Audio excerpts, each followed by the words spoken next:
The story from the Kathopanishad. Nachiketa was the son of sage Vajasrava.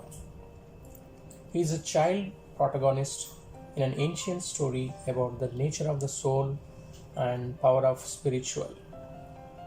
He is determined and steadfast boy who was as enthusiastic as his sage father. He was taught self-knowledge, the separation of the human soul from the body by Yamadharma Raja.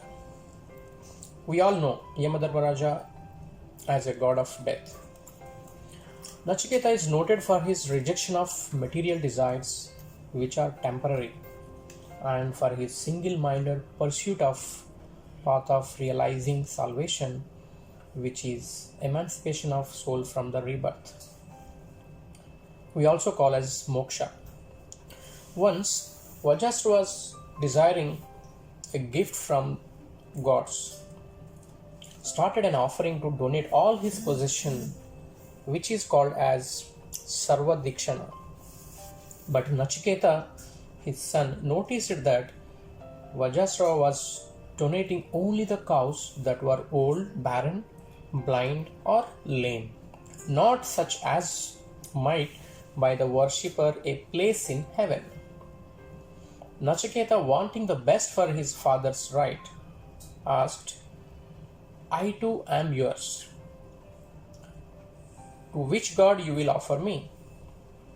After being pestered, thus Vajasrava answered in his fit of anger, I will give you to death, mean Yama. So Nachiketa went to death's home, but the Yama was out on some other work.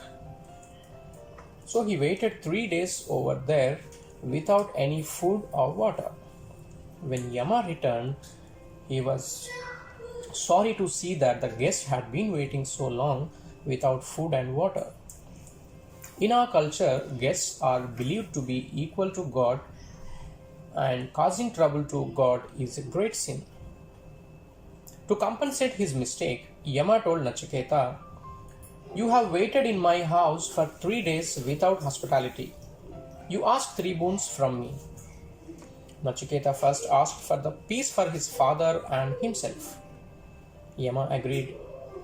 Next, Nachiketa wished to learn Agnichayana Katruva Yajna, which also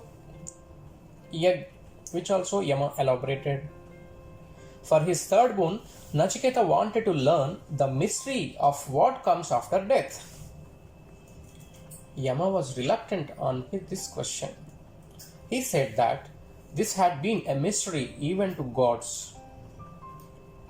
He asked Nachiketa to take some other boon and offered many material gains to divert him. But Nachiketa replied that material things will last only temporary and I do not want this temporary materialistic wealth. Yama was secretly pleased with his discipline and elaborated on the nature of the true self which persists beyond death. The key of realization is that this self is inseparable from Brahman, the Supreme Spirit, the vital force in the universe. I just want to highlight the Yama's brief explanation here. The soul, Atma, is immortal and it's like a rider. The horses are the senses which he guides through the maze of desires. So, one must discriminate the Atma from the body, which is the seat of desire. Inability to realize Brahman result in one being enmeshed in the cycle of rebirths. Understanding the self leads to moksha. Having learned the wisdom of Brahman from the Yamadharma, Nachiketa was freed from the cycle of births. So, what we have to learn from Nachiketa is that one must have persistence, determination, and self-belief to become a true seeker or to achieve something in their life. Just imagine a small boy, but his strong determination made him to wait for 3 days and nights without food and water to meet Yama. And he is also very clear on what knowledge he wanted to acquire. That is why he did not get diverted when Yama tried several ways to avoid giving on knowledge of what comes after death.